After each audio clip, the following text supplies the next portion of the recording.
Kombat, huh? I grew up on that.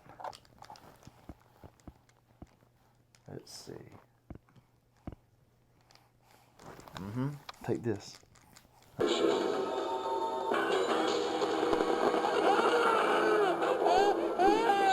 Flawless victory. I turned you into a baby.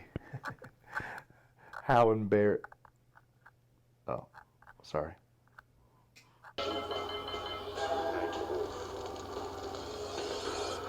You know who the best is? My best character? Shiva. She got 4 arms, she can teleport, and she can shoot a fireball. Watch what Shiva can do. One fight.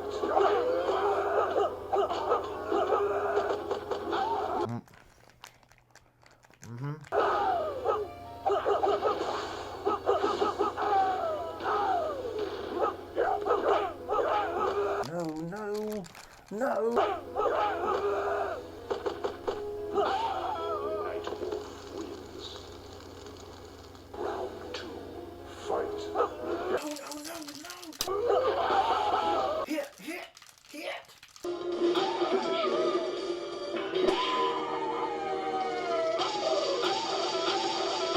Shiva! Make it stop! Make it stop!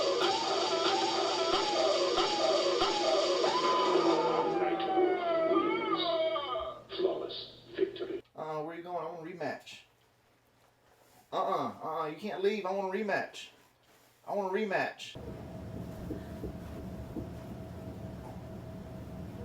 Test your might.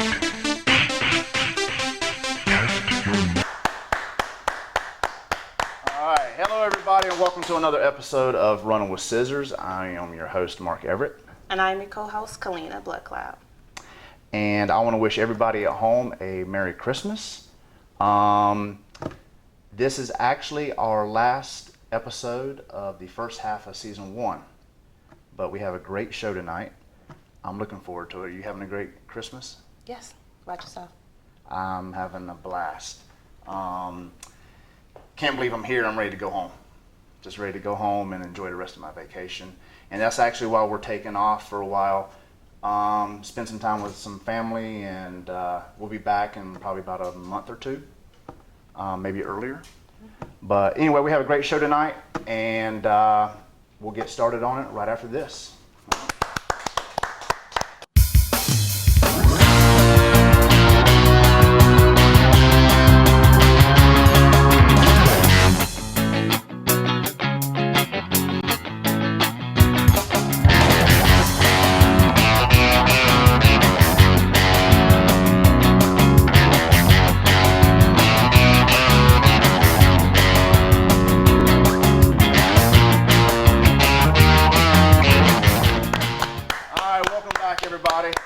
Once again, Merry Christmas. Tonight on the show, we'll be showing an interview that was conducted with me earlier today.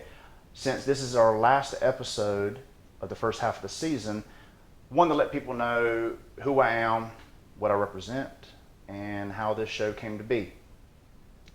Tonight we'll be hearing from Dee and Mike. All right. And we also will be hearing strange and weird news from Ernie Bren. What can we expect, Ernie? Thanks, guys. In this tonight's episode of Strange and Weird News, you'll hear about how sex is declining in China, but it's also increasing. And we'll explain that later. But also, we have a story about an Italian man who went on a shopping spree for the holidays, but it landed him in jail. And finally, have you ever had bad service or bad food in a restaurant? Ever complained about school food? Well, you might not have had it this bad. At a major university, they found they'd been serving insects to their students. More on all these strange and weird news later. Back to you guys. Before we get into any of that, we got a couple of videos we want to show you. The first one comes from Japan. It's a wrestler. I love wrestling, and in Japan, a lot of weird things happen. And this American wrestler goes to Japan, and he has his own secret weapon. that he uses to win the match. Anyway, let's take a look. よしあー掴んだ今度は掴んだおしかし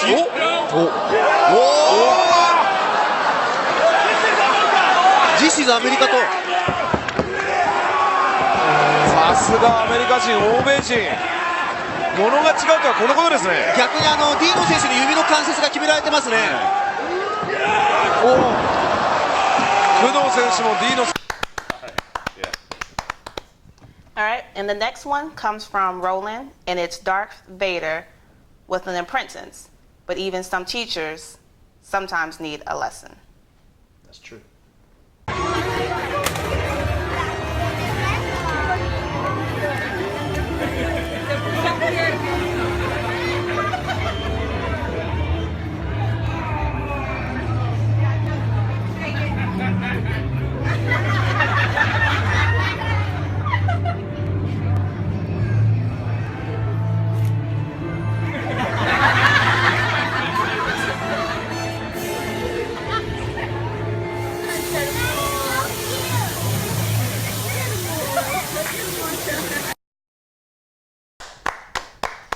All right, this last video comes to us from Soccer Fan, and it's probably the best head-to-head table tennis match that I've ever seen.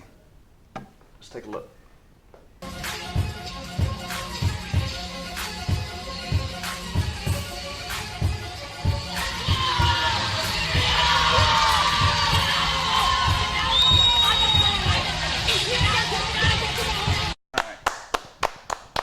Amazing. All right, coming up next is Strange and Weird News with Ernie Bren. Ernie, take it away. All right. Thanks, guys.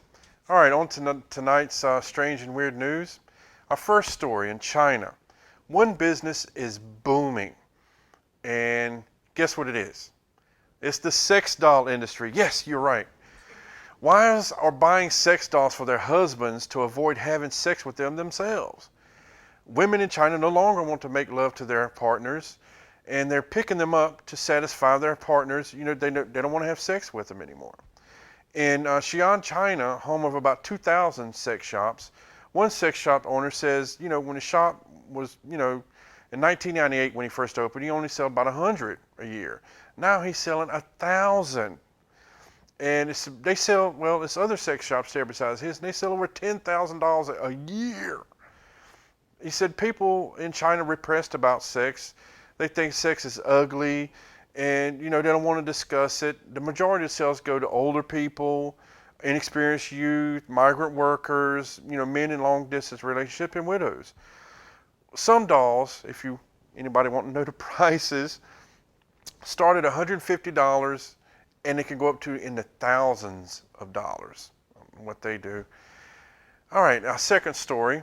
A Catholic priest in Italy is facing trial for spending $90,000 in cash of the church's money on holiday shopping spree, luxury cars, even a facelift for his mother.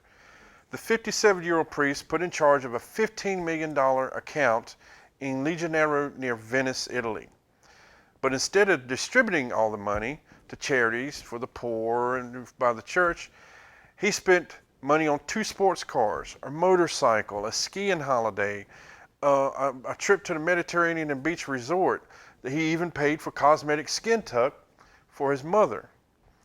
The priest said that the money was just sitting there, and you know he wanted to spend it. It'd been sitting there for some time.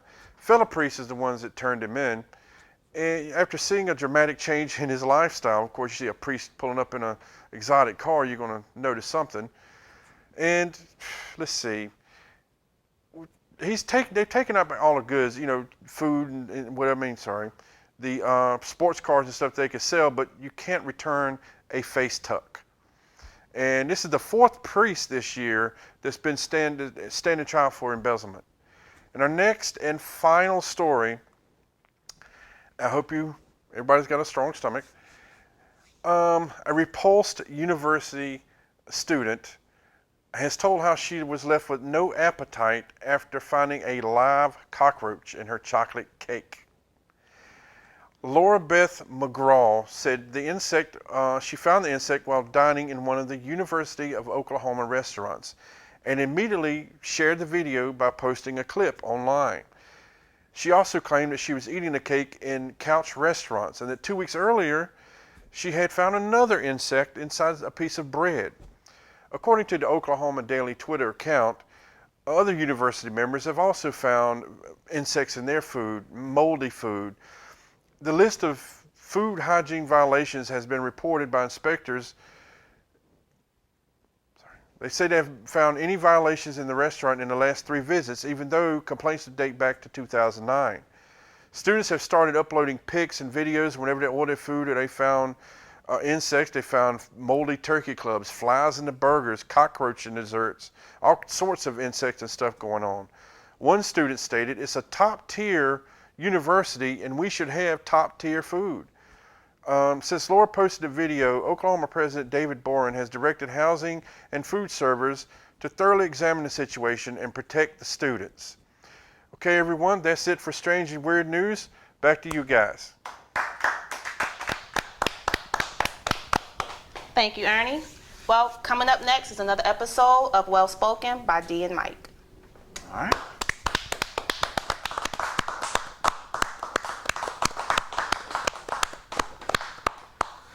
Thanks, guys. I'm Dee, This is Mike. with another installment of Well Spoken. So today we're feeling rather anemic. We're a little under the weather. We're a little beat up. We're down, really down in the depths of it. Not quite as down in the depths of it as Trump's soul, but We're just getting ourselves ready for the Trump apocalypse coming in 2018. No health care for minorities, no kind of social support. So we're just kind of taking on the sickness now to see what it's going to be like. yeah, it's gonna be bad.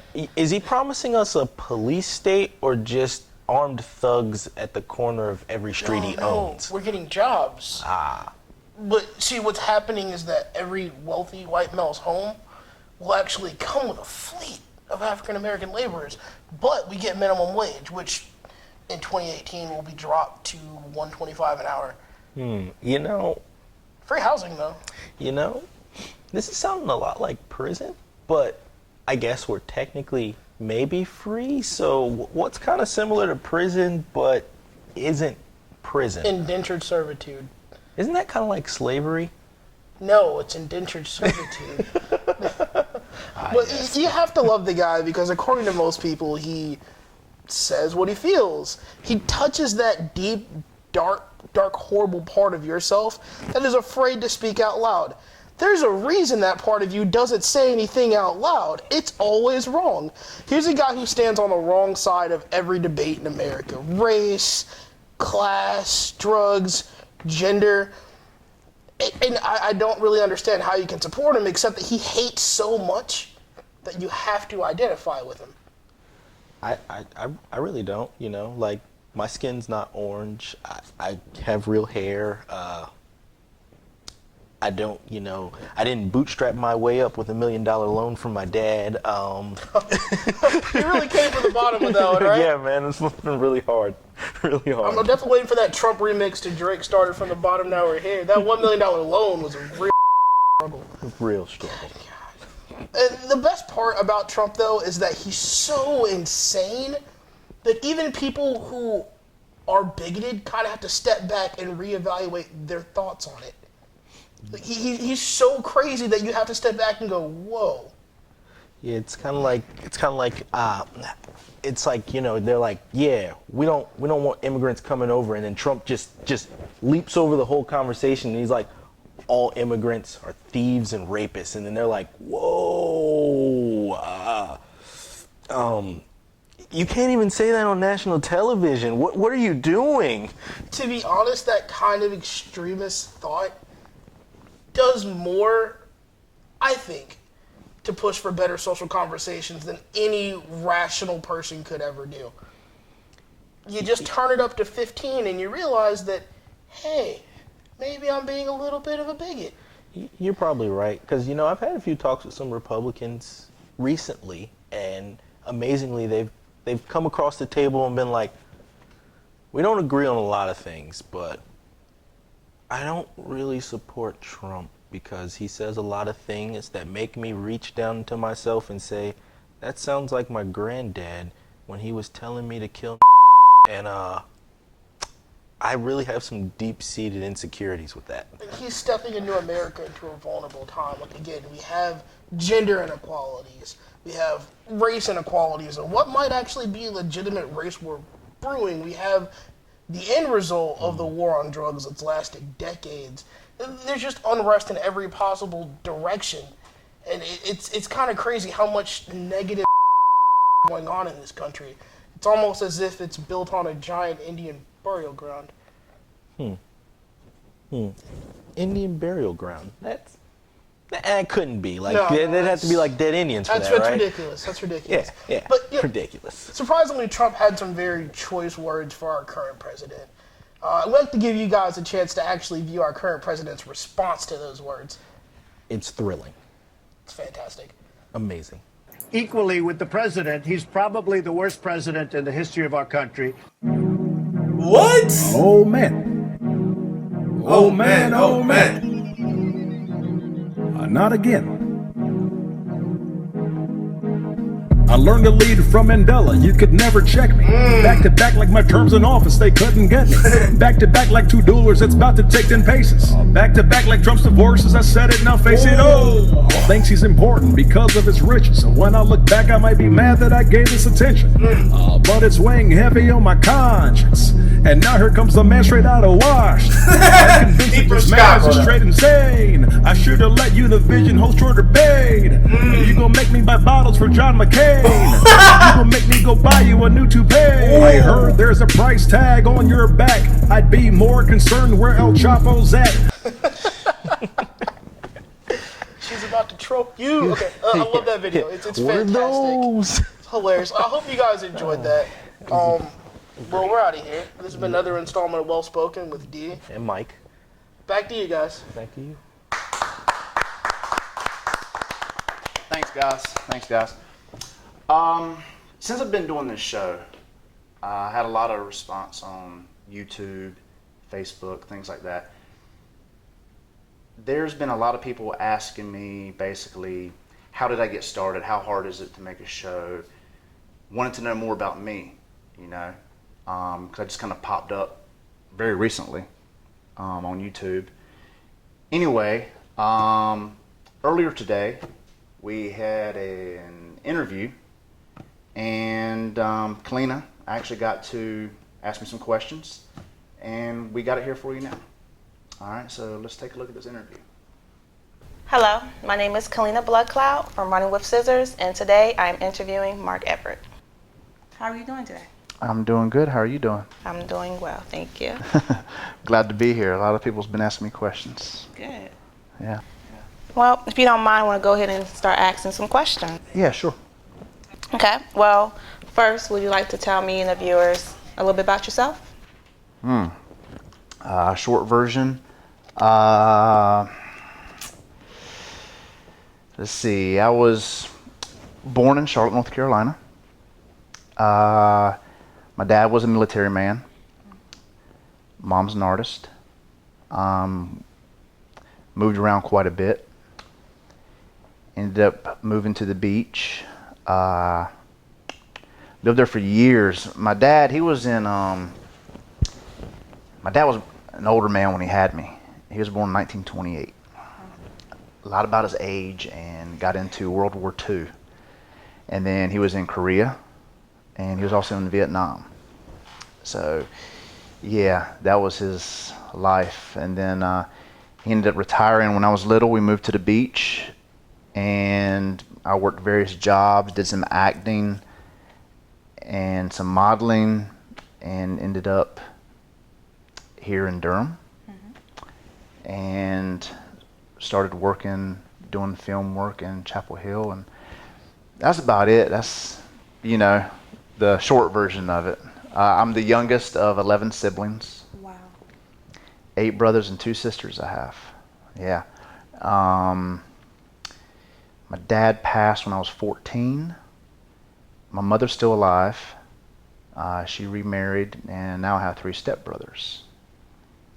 And I'm actually short on a brother now. One of my brothers killed himself. When my dad died, he hung himself. Sorry to hear that. Yeah. But got a huge family. We're not too close. Everybody's spread out all over the United States. But that's about it. I just love doing what I'm doing now. And yeah, I guess that's me right now. Would you like to tell us a little bit about BlueMark Entertainment and the show? Yeah, BlueMark Entertainment started when I was about 14. My brother Byron, he was an inventor. I guess he still is. Someone to really look up to. He's invented everything from helicopters to airplanes to painting tools, all kinds of things. I wanted to be a lot like him. So when I was 14, one of my best friends, named was Blue, we said we should invent something, right? So we came up with this thing. We invented a few things. We invented this clear popcorn bag, because I used to love watching popcorn pop. Anyway, just found out like 2 years ago someone finally put a patent on that. And we thought of this so long ago. Anyway, one of the things we invented was a bicycle that had a small motor on the back and the front. And you had different throttles, one for the back tire, one for the front tire. Because all we did was ride bikes for 14. And we wanted this bike to have a little engine so we could go up hills, go through the sand, go through swamps or whatever. Probably a dumb idea, but we were 14. And we were going to call the bike BlueMark.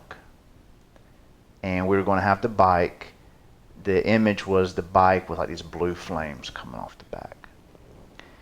Well, as we got older, that idea went away, and we started watching TV shows, and we love B movies. We love anything that's cheesy and cheap. And we said, we can do better. We could make cheesy movies just like this, or cheesy skits. And anyway, we started, talking about it. Wheels were in motion, and I told my friend Blue, I said, I promise you one day I'm going to have a TV show, and I want to have a company, and I want to call it BlueMark Entertainment. And we kind of got separated. He moved, but we still keep in contact all the time. But our lives took us in different places.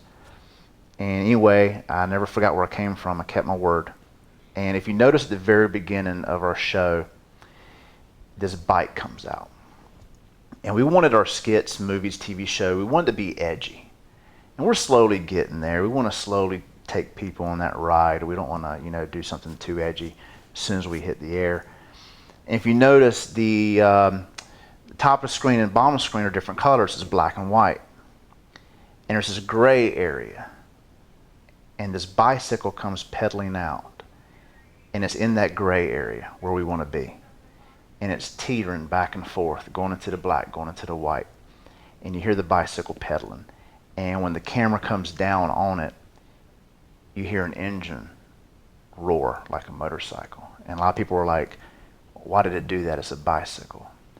And it's kind of something that me and Blue, it's always been something just between us, so no one really knows why that bicycle does that and the whole meaning of the opening, and I got a really good friend named TJ Ballard. He's the one that put that together, and took him forever to do it. And then at the end of the episode, you see I flip an envelope over with our emblem on it, and you see me push that envelope, because that's what we want to do. And then I push it to the edge, and that's what we want to do. So we're planning on big things down the road. But I just kept my word. We started doing some cheesy skits, and BlueMark was born.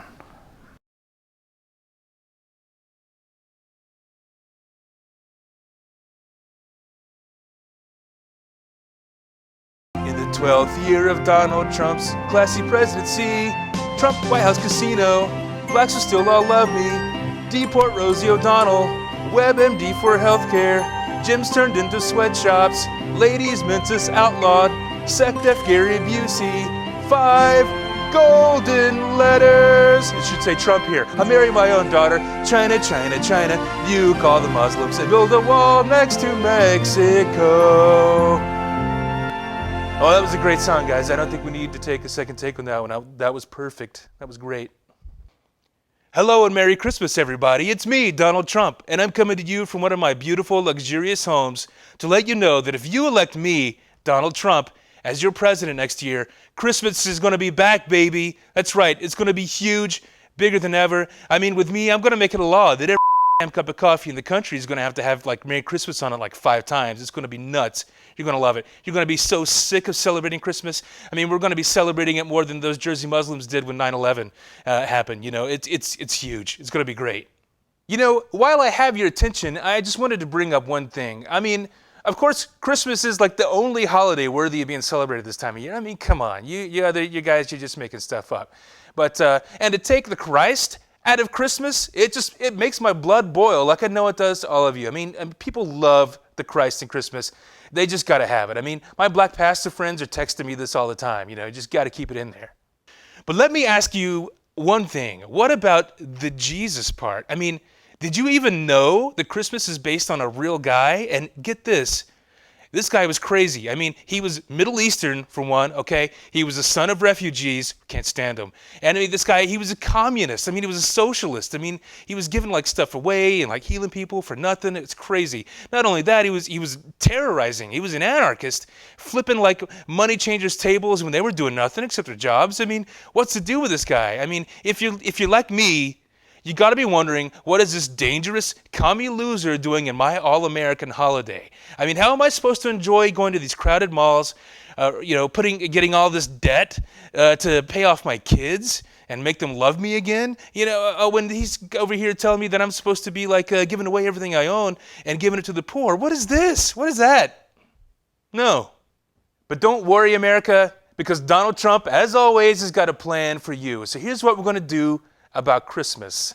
Look, you can't take the word Christ out, of course, so we're going to leave Christ in, but we're going to take out the Mas. That's right, Christ stays in, we're cutting the Mas out. Mas doesn't even make any sense. It's like Mexican for more or something. What does that even have to do with American holiday like Christmas? So what we're going to do is we're going to take out the Mas completely, and instead we're going to put in less.